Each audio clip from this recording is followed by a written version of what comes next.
So welcome everybody to our first game of the day. We are in the last chance qualifier for Dreamhack Tour. We have CLG Gaming going up against mYinsanity. It is 8 teams that participate today, and we have a double elimination system. We're currently in the first round, and mYinsanity going up against CLG Gaming on Infernal Shrines first of all. With me today is AntiHero, and the two of us are going to bring you the coverage here for the best of 3 series, and of course for the rest of the event as well. In this case, we already have bans on Li Ming for mYinsanity, and we actually see CLG Gaming with something that we have seen in the tiebreaker that they had to play yesterday quite a bit. We see them with the ban on Illidan once more. Yeah, we have seen them banning Illidan yesterday every time, except that one game where they actually managed to pick him up in the end with kind of a mind game. Today we see them banning Illidan, and mYinsanity kind of making a little bit of a different draft than we saw it yesterday. Yesterday we used to see the Illidan and Falstad bans, and now we have a Li Ming ban, and basically denying the one mage, picking the other, is their strategy to go for now with the KT pickup. Yeah, there's also a bit of a reason because CLG Gaming actually played Li Ming nearly exclusively as a very early pick when they played at Leicester. Nika loves to play the hero, so it's not only that they are trying to pick a mage and ban one out, but it's also a bit of a target ban that they're currently using here against CLG Gaming, who, by the way, are starting to go into a Tassadar Sonya composition. Very typical actually for them, and also a very strong start if you have the double pick at the beginning of the match. Yeah, we saw those two picks yesterday as well, quite a bit on this map, Sonya and Tassadar. Obviously having a very good synergy together with the shields and Sonya being a melee assassin. Also on the shrines itself, the skeletons kind of get cleared really quickly against Tassadar, Tassadar's Storm and Sonya's Whirlwind, so those are nice synergy picks already with quite the effect on the map.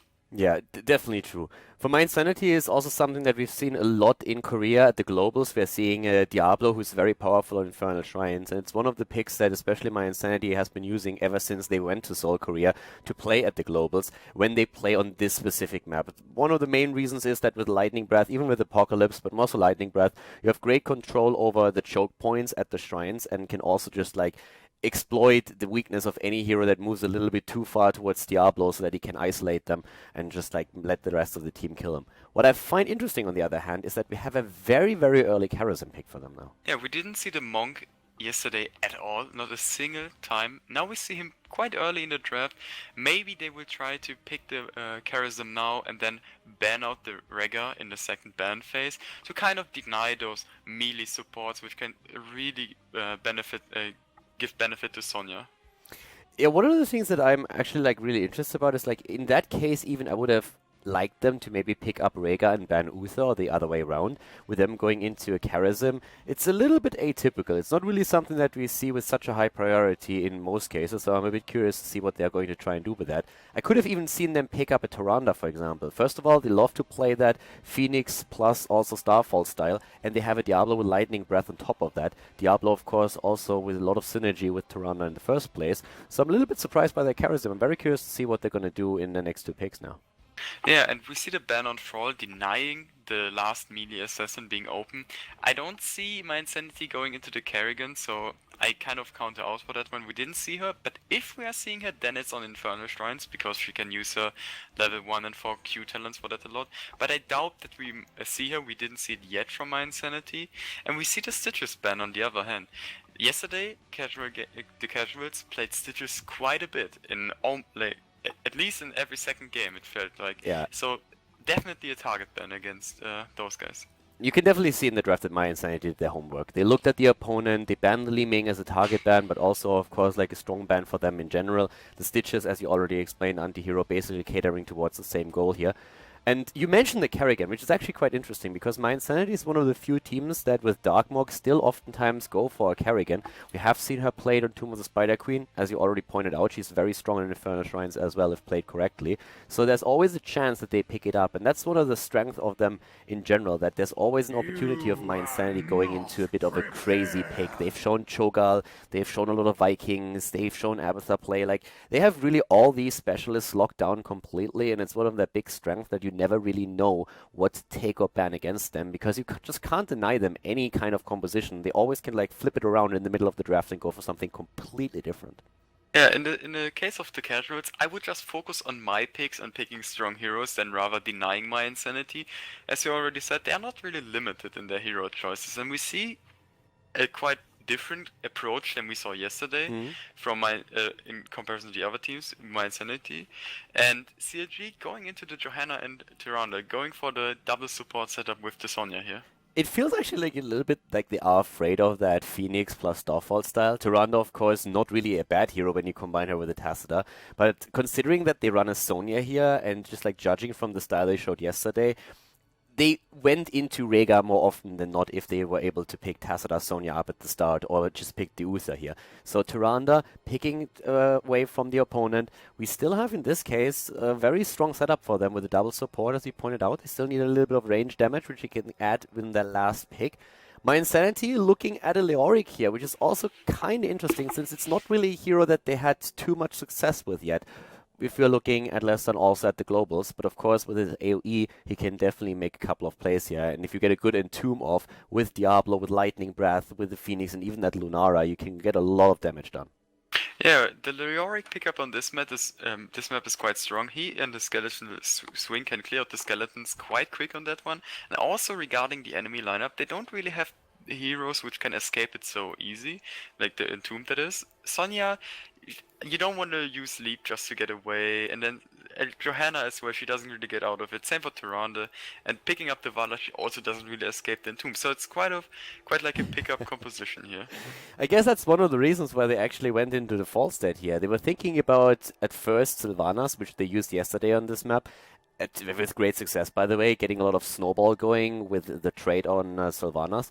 But now with Falstad, they not only have the global, but they also have an opportunity to just use the Mighty Gust to push everybody away, and also to save Falstad with a quick barrel roll if he gets actually trapped by the Entomb.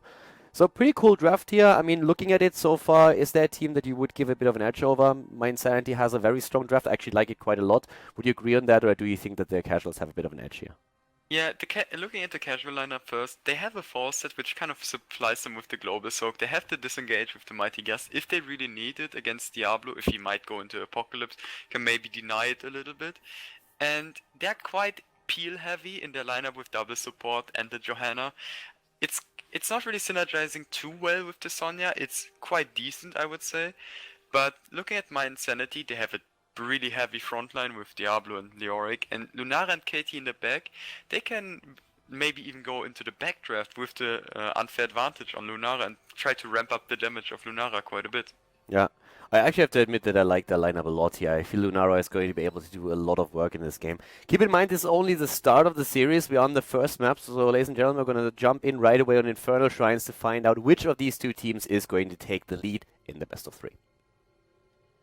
Game number 1, everybody, has started. We are on Infernal Shrines, and to the left side of the map, we have the casuals. CLG with Shiku on Sonya, Nika on Falstad, Kreku on Tyrande, Leo from Korea playing the Tacita, and Juf on Johanna. To the right side of the map, the German team with Nurok on Kel'Thas. We have Hazops on Lunara, Splendor on Karazim, Blumbi on Diablo, and Darkmog playing Leoric. So a very typical draft for mYinsanity when we're talking about Infernal Shrines, of course. And I'm casting today with AntiHero here, and we're going to bring you the coverage in this best of 3 series, and also the last chance qualifier for Dreamhack Tour. Looking at the talents already here, Lunara with the Cruise Balls on level 1. Kind of an interesting pickup. We used to see quite a bit of the natural perspective on level 1, but maybe she wants to get more value on the skeletons as well with her poison. Yeah, that's definitely one of the things that he can do. We have seen that talent also played yesterday. Besides that, pretty standard talents actually taken. The one exception that we can maybe make is the block on Diablo, but that talent has become a lot more popular after the changes that Blizzard introduced a few patches ago. So now you get a huge amount of damage reduction, actually 75% up from 50, which is of course pretty incredible. Tyrande going into the Owl build, gathering Storm build on the side of Falstad. Pretty standard plays so far. But a very strong setup here for sure for mYinsanity, and CLG, they have to show if they are strong enough to take down the German powerhouse. Darkmog already having trouble at the top lane here. Oh yeah, he's actually dying to Falstad. Wow. That is a little bit interesting. I mean, I didn't expect that at all. Darkmog, of course, in this case doesn't even lose too much experience, but still, Falstad with a pretty good pickup against Darkmog here early on in the game. I mean, early kills are not really the most important ones. They don't really give you that much of experience, so it's not too bad to lose a hero, but you never want to die as Leoric, even though you have his trait. But yeah, nice pickup by Nika here. Yeah, the only problem that you sometimes... Oh, there's maybe the kill against Crick, who is extremely low, and it looks like he's gonna fall. Maybe even more than that. They're going for Juve now as well, and Shih, who is also incredibly low, but both of them are just barely able to escape. And it really shows how much damage potential we're actually seeing on the lineup of mYinsanity. Yeah, one more interesting thing, maybe the Warpaint on Sonya. We could also have seen a shot of Fury on this map, but she's going more for a sustain approach here. And with that sustain approach, we of course not really surprised to see Leeching Plasma taken on Tassadar, which I suppose is going to be his level 4 talent, so she's going to have a huge amount of self-sustain, which is definitely going to help. They have a lot of AoE damage here, especially for the shrines. Diablo, of course, excels at that when we are talking about Infernal Shrines in particular. And now, once again, we are having both teams with level 4, which leads Sonya into the Shattered Ground here. Great talent take if you want to have a bit more AoE damage. But right now, mYinsanity is definitely getting the lead on the shrine.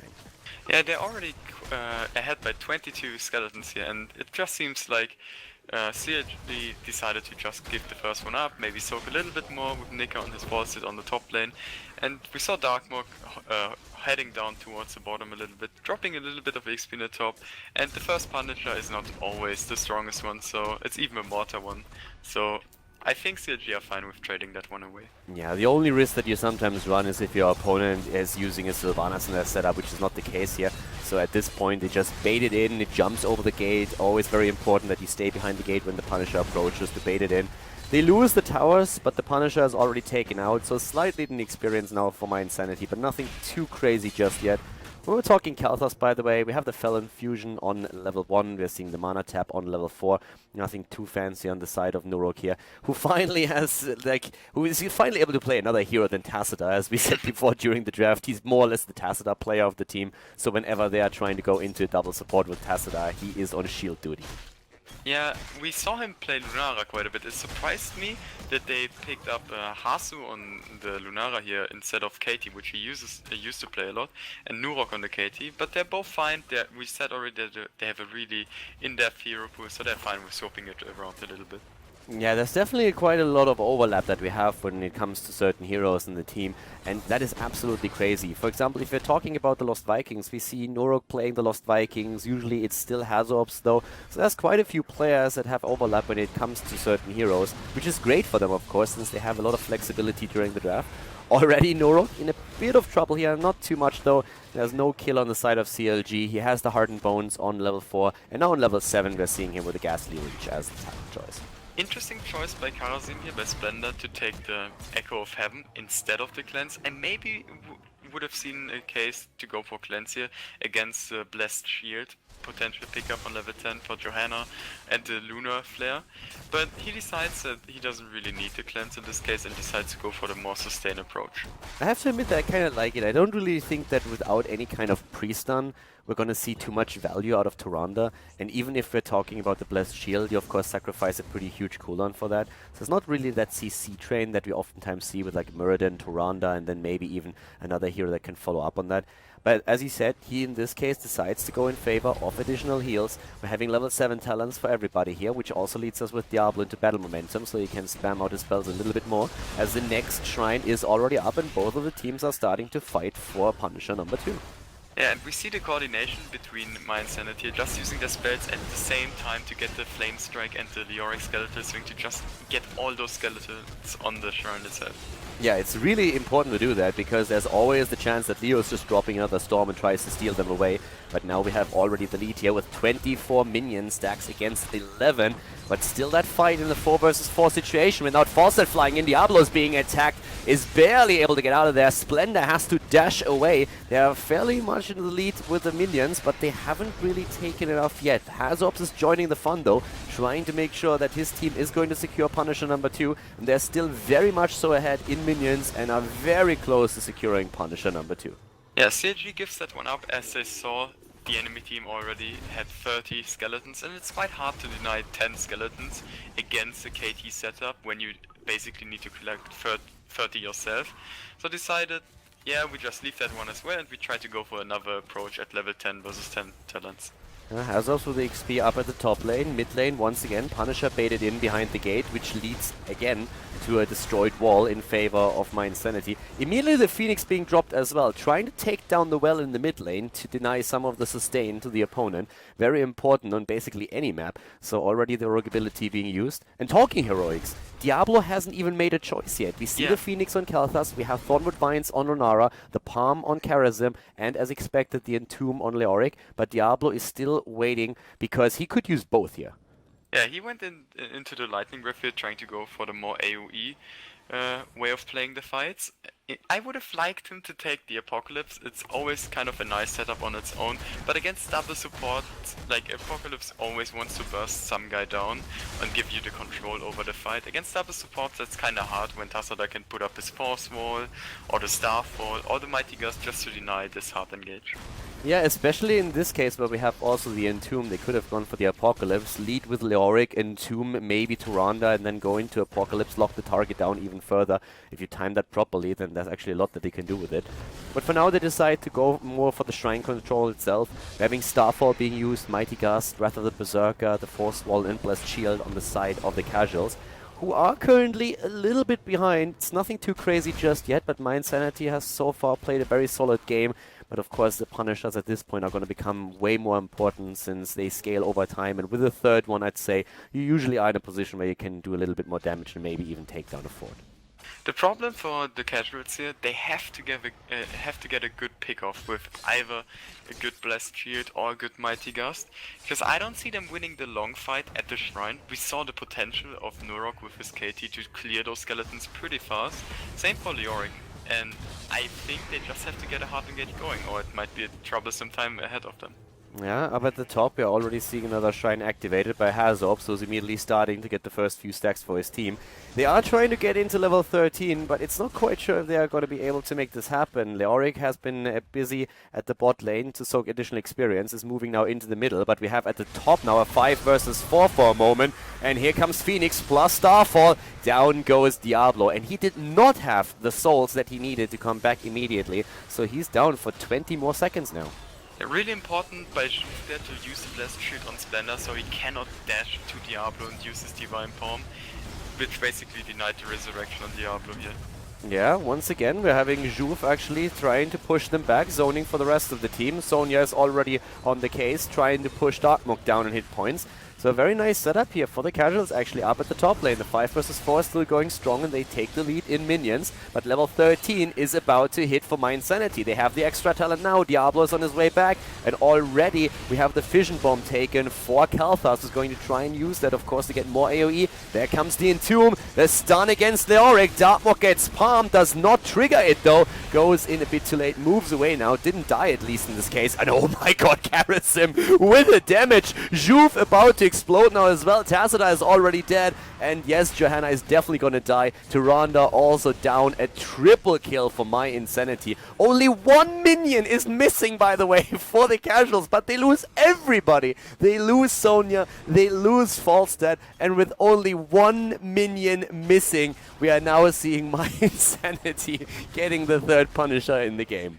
Yeah, that was kind of an interesting fight. Diablo coming back from the base, full HP, full mana. He used the Lightning Breath, dealt a lot of damage in that fight.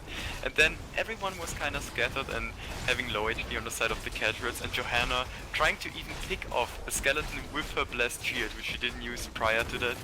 But she didn't do it because Splendor managed to snipe that one off in the end to secure the Punisher. Yeah, absolutely crazy. And now the Punisher, of course, going through the fort. A 2-level lead for them. Mighty Gust attempt by Nika. Nurok not really too impressed though, but they're jumping in to kill him. There's the palm though, and this time it triggers. Nika finds himself in a lot of trouble, and so does Shikhu. Here comes the Phoenix. Yeah, Falstad is very low, but Sonya and Kalthas both died. Tyrande is falling as well now though, and Johanna is eliminated. That could be the kill against Tassadar too. Yep, nice move here by Blumby, ignoring the wall for a moment, and Splendor is trying to make it a team wipe once again. Hazorb moves in to secure the kill, and a double team wipe is securing them. Not only the kill on 5 heroes, but also a keep falling now. I don't see them heading towards the corner. The death timers are quite low, we have to remind ourselves, but it's quite an early pickup on the keep here. The only bad thing about picking up a keep that early is that you kind of sacrifice your soaking on the top lane, because it's quite greedy to go out that far with the catapults pushing, and it's kind of a nice way of a team being behind, getting a little bit of experience. But if mYinsanity just pressures like they did before, they will just take another keep down, and then it's not really easy set to just soak the lanes while you're getting pushed by two sides. Yeah, they have more than a 3-level lead right now, and the level 16 talents, of course, give them a huge lead here now too. We have so many talents jumping in over the last minute that we didn't really have a chance to talk about it, but we see the unfair advantage taken on Lunara. We're having on Karazim after Relentless, the Circle of Life, and Leoric went into Unyielding Despair after the Crushing Hope. Khaldor's just continuing with that Living Bomb build that he actually committed to on level 13. And besides that, when we're looking at the 13 talents for the casuals, they also picked up very strong talents here, but with them missing out on the 16 talents, they can't really take a fight at this point. Yeah, Tyrande also gets a lot of value with the Ranger talent on level 16, and Tassadar also needs his Dimensional Warp to just get more value out of his double E. But Darkmok with the engage already. Yeah, Darkmok jumps in and there's an Entomb. Lightning Breath being chosen. Kreku explodes, has no chance on his Tyrande to stay alive. And Hazorps is just continuing the pressure play. He has on level 7, again, Nature's Culling, a great talent for him to also destroy structures, and that's exactly what he's currently doing here. Taking down towers and walls, and really forcing their opponents back. Sonya, at the meantime, is up at the top lane. Shihu is just basically trying to get experience for the team. Knows that they have no chance fighting without the level 16 talents, so his only objective for now is to try and get a fort down to get the EXP so that they can at least fight on even talents, but another keep in the mid lane is already falling. And now it gets kind of in a hairy situation. The next round is approaching, and you do have to remind yourself that catapults are pushing 2 lanes now. So CLG have to take it quick, or minions are going to barrage the core at one point. And we already saw at Leicester how strong these minions can actually be, especially for mYinsanity. Those catapults securing them a victory against Fnatic on Battlefield of Eternity.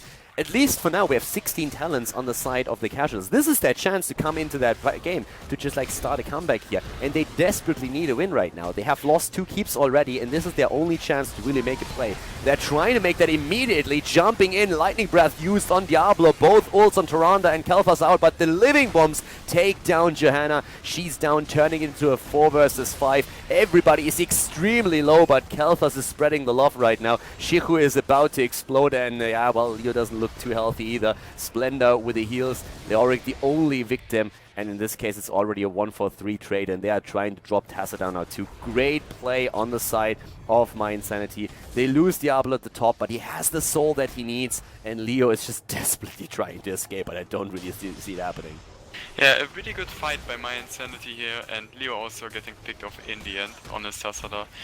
It's kind of good if you trade even when you're ahead, and Katie can just barrage down those minions while you're actually fighting with his Living Bombs and his Flame Strike.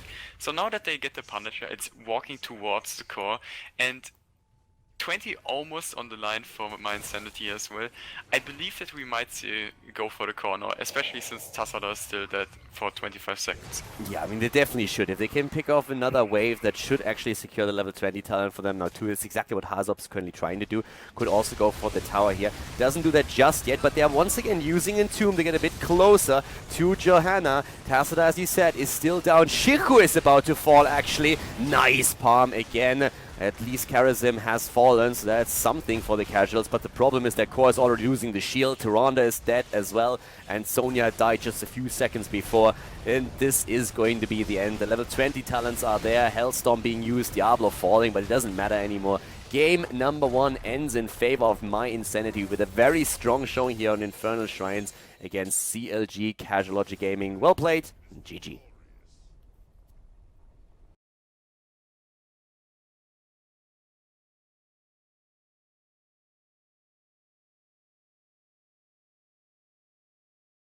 Alright everybody, game number 2 is starting up, or at least the draft is starting up. We're currently looking at Cursed Hollow, our second map, so the teams are pretty fast jumping into it. We already have bans on Illidan as a first ban for Casual Logic Gaming, and we're seeing Kalthas banned out by mYinsanity. Them already showing that they really know how strong Kalthas can actually be. We've seen it already at Leicester.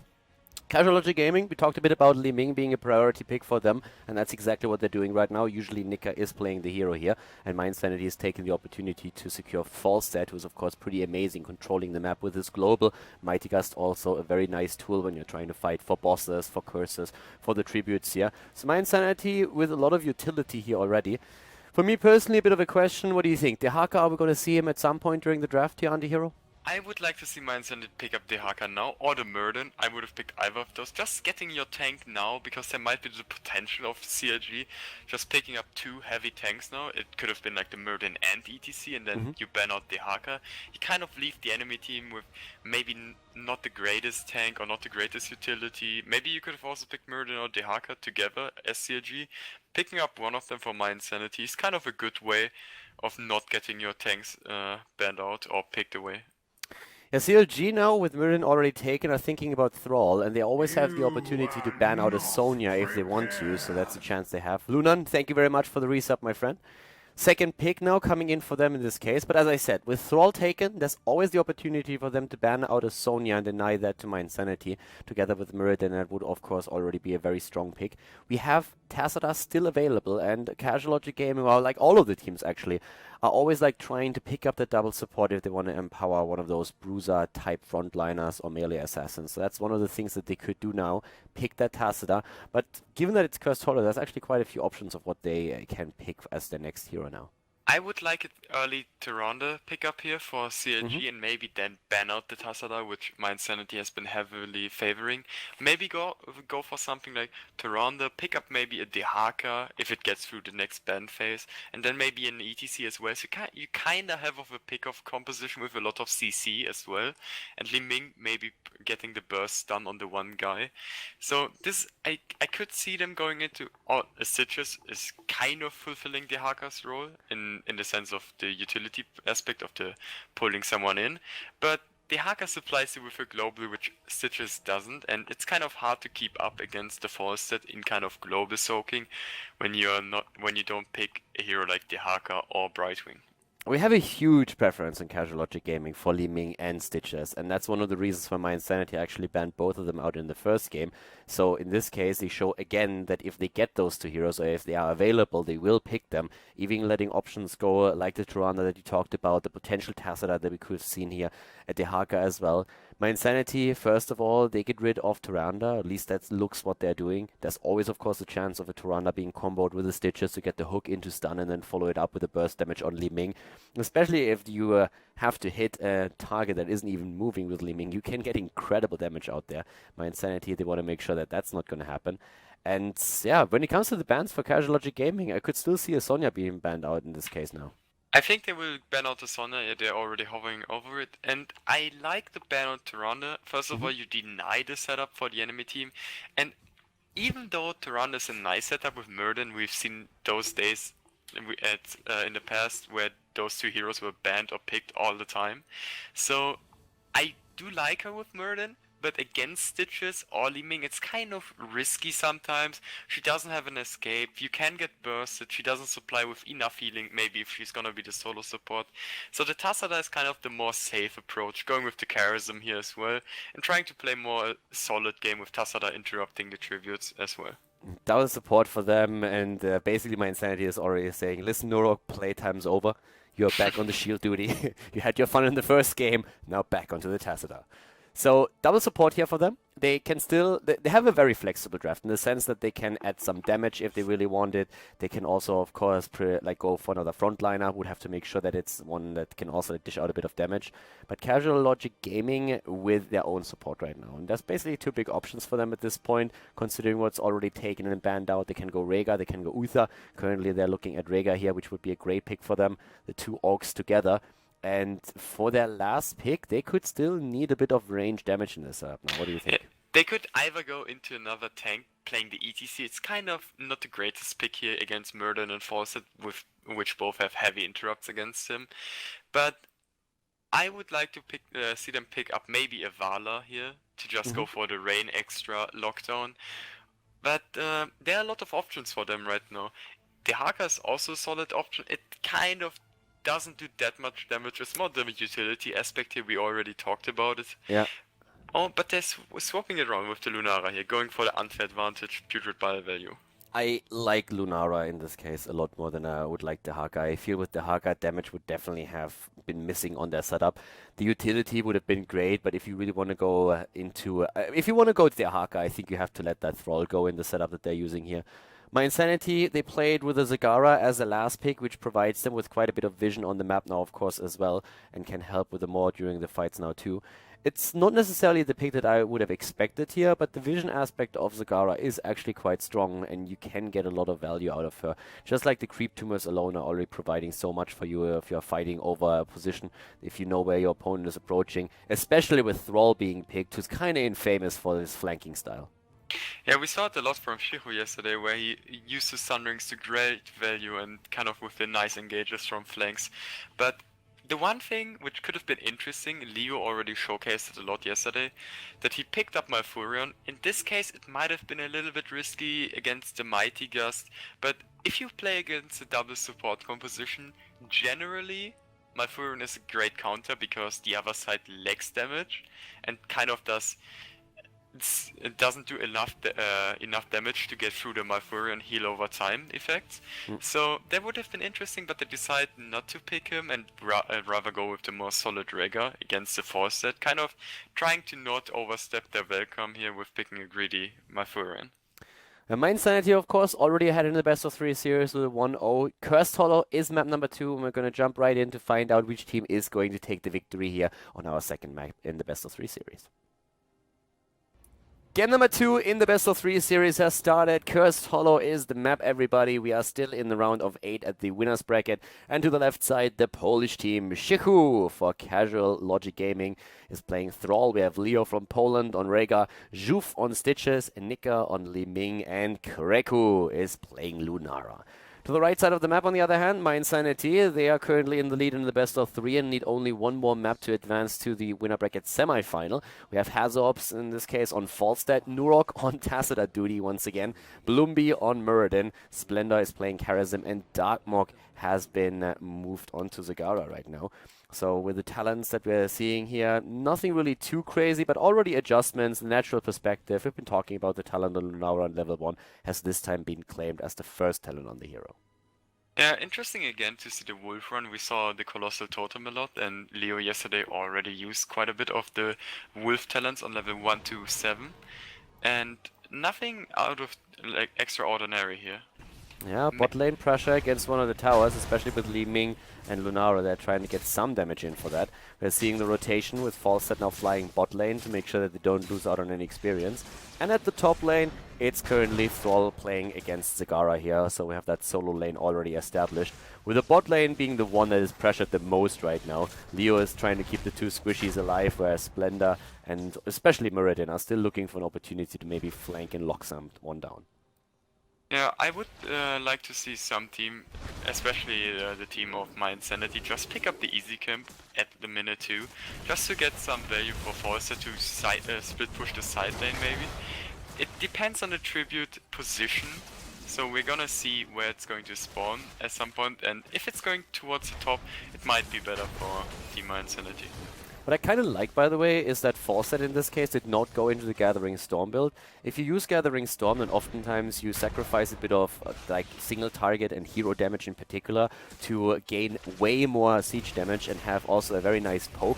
In this case, though, they don't really need that because they have a Zagara already, they have the Tasta as well, both very strong with the wave clear and also with the poke abilities. Whereas Falstad decided to go into Seasoned Marksman, so we're going to see that auto attack build for him, which is going to put nice pressure on Stitches, on Thrall, and is going to give them a lot of value, especially in the later stages of the game. Yeah, for now we just see the standard lanes being played out, Darkmore kind of securing the lane presence at the top, Tassada and Stitches fighting it out in the middle, but bot lane kind of the side of CLG where they really win at the moment. Yeah, they're taking down tower number 2 at this point. Nika already eliminated that. As expected, he's the one playing Li Ming here. It's something that we've been talking about quite a bit. They played it at the first EU regional finals in Leicester for the summer circuit quite a bit. Right now, they're going through the entire wall. They secure an experience lead for themselves. And mYinsanity is in a very different situation than they were in the first game. They're taking camps on the map now to just negate a bit of the pressure, especially at the bot lane. But overall, they are the ones who all of a sudden find themselves pressured quite heavily and a little bit behind now that the first tribute spawns on the map. Yeah, what I've been talking about earlier already, taking the siege camp at minute 2 and then having Fawcett getting the push on the bottom, kind of got negated by the tribute position here down at the bottom, where Fawcett cannot really use his fly ability to full effect. Yeah, Juve actually in this case, walking into a couple of heroes. Hazops has to barrel roll away. Juve was saved by Leo, and now we're having the fight for the tribute started. 2 heroes up the top still. Zagara and Thrall have not joined the fun down here, but we are seeing, of course, both of the teams trying to get some extra value. By the way, we have no Leeching Plasma taken in this case. Would have been an option with Hazops going into an auto-attack style, but instead it's the cooldown reduction on the Oracle to make sure that with Mental Acuity, Tacita gets a bit more vision for mYinsanity.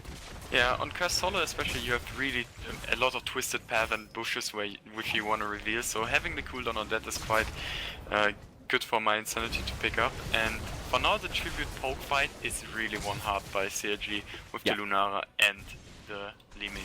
Yeah, exactly. Like, we have also, like, the one thing that you always want to do if you're trying to just delay a tribute channel is to really make sure that your abilities are used properly with the cooldowns, and that's exactly what they did with the power throw on Falstad with also Tacita. But they could not really secure that tribute because the poke is just too strong for CLG. We still saw Darkmook at the top lane, though, more or less win the battle against Thrall here so far. And the entire wall is already completely out of ammunition. Both of the towers have been drained, and now Darkmook is really applying the pressure and trying to get some structure kills for his team. Interesting that Kreko do not pick up the Nature Sculling. We see the Wild Vigor instead. I could have seen him picking up the Nature Sculling just to get the extra pressure against Hazuops in the 1v1 situation. To just push out the lane all the time, but going for the more damage and poking approach for him, it kind of worked in their favor, looking at the last tribute fight as well. It was kind of poke heavy, long lasting fight, so I definitely see it as a great pickup here. Yeah, we see at the top lane still the pressure play, a little bit of mana lacking for Darkmook here, went into battle momentum, so he can spam his abilities a little bit more later on even. And tribute number 2 is now on the map with again a 4 versus 4 situation occurring. Splendor on the other hand has to dash away, Hook is missing him, Hazops is starting to move in now, trying to apply some pressure too, but it looks very nice once again for CLG. Lumbi is trying to get close enough to Rhaegar to once again interrupt him, but overall the poke on Li Ming and Lunara is still incredibly strong.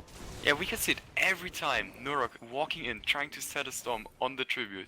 He just got 2 or 3 attacks from Kreko, and it basically brought him down to 50% of his HP. And the engage on Stitch is happening, but he gets a healing over the wall from Leo. And kind of again, mYinsanity running low on mana and health at the moment. Yeah, and they're not even... well, they're going for the interrupt with the Storm now. But at the top lane, we still have that battle between Zagara and Thrall, and Zagara is extremely low, has to move back in this case. We have us down here, still the fight raging, and there's of course a lot of time that is being bought here too, but experience is showing us still a lead on the side of CLG. They will hit their level 9, it's not going to be too crazy of an advantage, but of course the early level 10 is going to be a very different story, especially if we coincidence with the third tribute spawning here. So mYinsanity is currently doing what they can to really win the fight down here. Li Ming trying to soak some experience in the mid lane. Falstad has joined to counter soak, but down here the hook is finally hitting. Blumby has to jump out, Dwarf tosses away. Li Ming is hitting the shots, but that allows now Stitches to go for an immediate channel on tribute number 2. But the interrupt by Fawcett just coming straight out of the middle from Hazuops. Kind of interesting still to mention that he has Seasoned Marksman with kind of a mage approach on Fawcett without the stacking on level 1. Yeah, Boomerang and Power Throw have been taken. Very interesting choice. Like, do you think that's a misclick to go for the Boomerang here? I mean, usually with this particular build, you would have expected Secret Weapon to be taken. I think that Hazops decided, yeah, I still want to go for the Boomerang, maybe to get some extra burst damage against Li Ming and Lunara while I need it. Because with Fawcett you cannot really outrange the Lunara or the Li Ming, so if you get into their range, it might hurt you quite a bit, and he maybe just want to pick up the Secret Weapon against Thrall, where he doesn't add a Seasoned Marksman without the Secret Weapon against Thrall, where he doesn't really need the extra damage too much. Yeah, for now we have him at the top lane with pressure against Shiku as expected. Thrall already being focused down here a little bit at least. When we're talking about Falstad, he's by the way at 15 stacks already on his Seasoned Marksman, so 15 extra damage for him. We're also seeing the level 10 abilities for both of the teams, and I mean just in time for mYinsanity to contest this particular tribute spawn, because they have to fight for this one. It's the third one, and this is going to be a curse tribute. Karazim not picking up his heroic ability yet. He might look forward into going for more interesting plays with 7-sided strike, but the safe option is always Divine Palm, so I wouldn't blame him for not taking 7-sided strike here, but it could get the potential pick off against Stitches off roll once they get stunlocked by the Merlin. Yeah, the top lane, Nika and Shiku were actually not joining for the tribute. They just let this one go. They have a Siege Giant camp at the top, and Hazops had to play kind of passive, so another wall is lost to mYinsanity. Very cautious game by both of the teams now, with so far not a single kill in the game here. Nuruk at the bot lane finds himself under a bit of pressure too against Leo and Kreku. That's one of the advantages that they got by not going for the tribute. That they had two 7-sided strike, and Juve taken out in the mid lane. Yeah, we could see that Spinner still hovering over his heroic choice, and then once he saw, yeah, Bloomby is going for it and we need the extra potential pick-off power, maybe they even decided we want to pick it anyways and just wanted to showcase it in the gank itself. They didn't want to showcase it before. So he just picked it up while the gank happened. Wow, where did Li Ming just die? She couldn't... At the top to Hazops, and Hazops is also getting engaged by Shiku here. Yeah, Bloomby is coming in to help him out though, so yeah, Shiku already on the move back. Hazops is trying to get the damage in. Bloomby with a good Storm Ball could have maybe even caused Shiku to die here, but the Li Ming pick was already great. That's 2 kills against 0. Another tribute on the map, and already Splendor trying to channel it, but Leo is moving in, and it seems, at least for now, like CLG is going to try and fight for this one. Yeah, the tribute is kind of an awkward situation for mYinsanity. Stitches can hook over the wall and kind of get some stunlock maybe going, but the rest of the team of mYinsanity is just going to be here as well now. Level 13 versus 12 on the line, and I feel like that CLG have to let this one go. Yeah, I think so too. I mean, that extra talent is just a little bit too strong. Really wow, I'm loving it. That was a great pick against Lunara. Mighty Gust attempt to put Nika out of position. That didn't really work properly for them, but Shiku is still falling. Great play here. Stitches gets away with a Putrid Bile, but that is definitely another tribute secured for mYinsanity. They're playing a great game here. I mean, they played an amazing first map. Now they have 2 tributes against 2. They have the level 13 talents already, and they can still push that in a little bit more. Very well played so far by them. Kind of interesting that Trico went for that greedy attempt to go into this very narrow path where you can easily get body blocked. This kind of also the position Stitches might want to hook you in. Talking about Stitches, he's getting ganked up at the top. Yeah, he's getting ganked here. Unfed Vanish, by the way, has been picked up. Once again, the 7-sided strike. And I mean, you don't get more value out of a 7-sided strike than when you're able to isolate the tank like this. Incredibly well played here by Splendor, Bloomby, and Darkmook with a good rotation to the top. And CLG, I mean, they have to be really careful. They finally hit the level 13, but they find themselves in trouble here. With Stitches going for Relentless now, he went into a very sustainable build, going for the Hungry for More on level 1. And also, of course, for the amplified healing. But right now, it's not really looking too good for CLG. They're on the same talent, so they have to make some plays here. But the problem with Stitches is just now coming back, and the tribute is spawning any second now. Yeah, Fawcett's still at the bottom, soaking a little bit, getting a little bit more ahead. And the kind of situation I would like to see is one team just pushing the side lane like that with the easy camp right now. Maybe try getting the well before you try to fight for this, because it's gonna be a sustained fight. Yeah, and well, we have again Mighty Gust being used, Hazops coming in, Ancestral Healing is helping Shiku out. Here's the 7-sided strike, Bloomby is very low, uses Avatar, but we have Darkmook also in trouble, he's dropping his abilities still. Meridian has to jump out here, Hazops still with a poke, Nurok also waiting. There is still a well up at the top fort, that's a huge deal right now, of course, for both teams, by the way. So they're starting to reset that fight and go in again. Only heroic ability that hasn't been used yet, which is on a bit of a higher cooldown, is the Maw that we could still see. Darkmook actually looking for an opportunity to make exactly that happen, but we have the Wisp coming in. Good hook against Splendor. He's trying to dash away, does that, heals himself. Bloomby is also up at the front, and they get the kill against Thrall. Well played. Juve is trying to rush out. Here's that Maw finally stopping him cold. Cooldowns are going to be ready in a moment against Splendor is low though. There's the curse. Bloomby jumps out, gets eliminated. Juve actually escaping. Leo extremely low. He might die. Kreku is definitely gonna fall. That's the double kill, and now with the help of the curse, they are already pushing the top lane. Nurok barely surviving. Bot lane and mid lane are both being pressured, and False that flies in straight away to secure another kill on the fort. Yeah, the curse going for mYinsanity right now, it's a really good pickup by them, but you also have to remind yourself that Murden is still dead, it's a 4 versus 4, and the less people there are on the map, the more EXP you kind of lose, and while the curse is going, you cannot really soak too much. You can just push structures. And mYinsanity kind of saying, yeah, the curse is still going, but we might just want to take the boss here. Yeah, they are starting for the boss. Dimensional Warp, Stone Form, Circle of Life, and the Brute Expansion. The Talons on level 16. They're still very far ahead in experience. We see 7 kills against 1 on the board already now. And with the boss taken up at the top, we see CLG with an attempt to go for their own boss at the same time. Great vision on the map, by the way, thanks to Darkmok. He has put down the creep tumors everywhere. They have complete control over the top. And Bloomy towards the bottom, spotting the boss being done here, and it's on 50%, so mYinsanity interrupting that really well. There's also not really too much that they can do about this. Fawcett is there and he has the Mighty Gust. There's always, of course, the chance of Rhaegar using a perfect cleanse, but still, in this case, it's going to be very tricky for them to get this. So, very well done. Bloomby pushing them away. Going for the flank. And they're trying to go for Shiku now. There's again the 7-sided strike. They're not gonna get the kill, but they have taken another fort, and that's 3 forts eliminated already. A 1.5 level lead for them now, and a very solid position in the game overall, with them now going for the boss, as they perfectly know that Lunara and Liming are currently defending the top lane.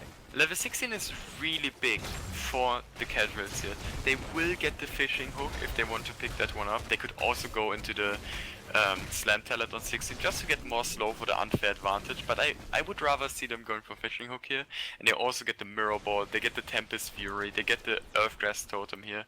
So they get a lot of good talents. So giving up that boss is kind of not too good for the casuals here, but they still get those talents which they need to win the fights in the end. They had to let it go. If they go and fight for it, then they have to abandon the top lane and the boss is going to put pressure on the keep. I really like that bunny hop on Bloomby as well with his Mirrodin as he was trying to dodge the boss stun. He kind of had to. Was hoping that they could take him before he would execute the stun, but that didn't happen. Wall is gone now though, and we see mYinsanity now with level 18 versus 16 really trying to pressure for the keep. Mighty Gust being used, and they will claim keep number 1. Extremely well played. An immediate disengage happening now. Maybe Juve with a hook. Can he get that? Force Wall is already being used here. Nurok and Bloomby are both starting to move away, and they are all able to escape without any problem. Stitches not ready for another hook. Splendor actually waiting there. Fawcett is starting to move in. Another Cursed Tribute is spawning on the map, at least for the team in blue. The casuals are trying to take position here, but mYinsanity is already in a very good spot, using the Force Wall on Nurok and still trying to fight for the Tribute here, even though they know that they are not there. They don't have an advantage anymore, since both teams are now finally on level 16. mYinsanity going for the pre-tap on the well here. They want to start the fight soon to get a little bit more health throughout the fight with the regeneration on. And now it's the time of CLG to come back. 2 levels down is kind of a really bad spot to be in, but now with even talents, they can at least get a fight with a maybe great fishing hook. Nice Force Wall, and whoa, they isolate Juve completely. Really well done, but the Ancestor is there. Shiku moves in, he tries to go for Darkmok, but Thrall gets sniped. Darkmok still alive, gets a shield from Nurok and his Tassadar, and now it's time for CLG to die. They get completely wiped out here by mYinsanity. They smell blood in the water. Zagara at least is falling, but Stitches is also eliminated, and Nurok is even trying to chase Nika away. Zagara the only victim of 1 versus 4 trade, and guess what? Fawcett is already flying in. There's the Force Wall, jumped, but the dash on Splendor is taking down Liming. It's a team wipe, extremely well done. And now mYinsanity is apparently looking to go for... Well, it looked for a moment like they were thinking about going core here or keep, but they decided against it. I would have thought they would go for core here.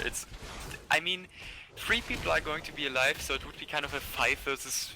Oh, actually a 4 versus 3 on the core, maybe, when they took down the shield. So it's kind of risky. They don't want to throw their lead.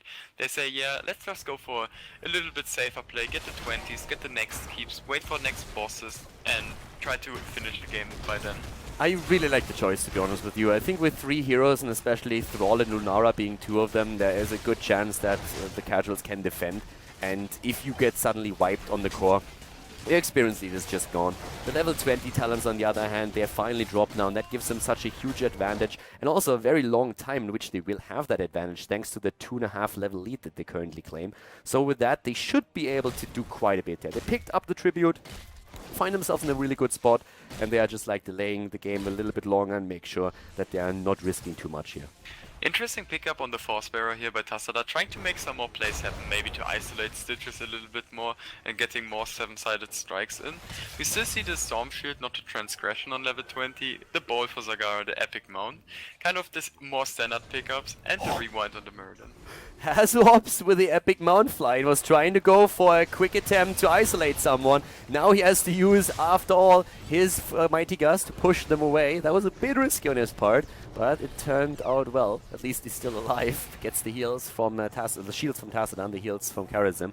Tribute is spawning on the map. Absolutely no way that the casuals are really going to fight for this one. So it's an easy pick for Team mYinsanity. And still a bit of a problem for the casuals, because the chances are that even the next Tribute is going to appear on the map when they do not have the level 20 ability. Yeah, also boss at the top going to be done now, and the next boss at the bottom, which potentially could finish the game, is spawning in about 30 seconds. So if they get this boss, they kind of let the boss push and go to the next boss at the bottom, and either it's defend the boss at the top and not lose the keep, or lose the boss at the bottom, but hook on Hazops.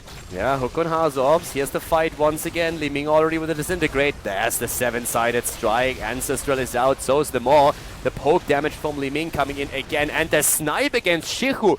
Thrall not having the best game here. Every time sniped around. Hazops missing the Mighty Gust, was trying to go for Nika here. Didn't get that. Still putting the pressure on though, and barrel rolls forward to secure the kill, and they get Li Ming. Leo is also incredibly low. The Storm Ball is locking him down, and that's the triple kill for mYinsanity. Level 21 for them. The boss pushing straight through the top. They also go for the core right now. Stitches could actually like channel the Tribute. That doesn't help them, even with a curse against mYinsanity. They're gonna go for keep now and core and gonna eliminate it. Yeah, the game kind of played really safe by mYinsanity. I like the approach to not go too aggressive here. Get the next bosses, wait for the next rotations, and even the pick-off against Lunara now, just to throw some salt in the wound. Yeah, a little bit mean here, killing Lunara as well, but they secure the game. And it's a 2-0 victory for mYinsanity, advancing to the next round of the tournament.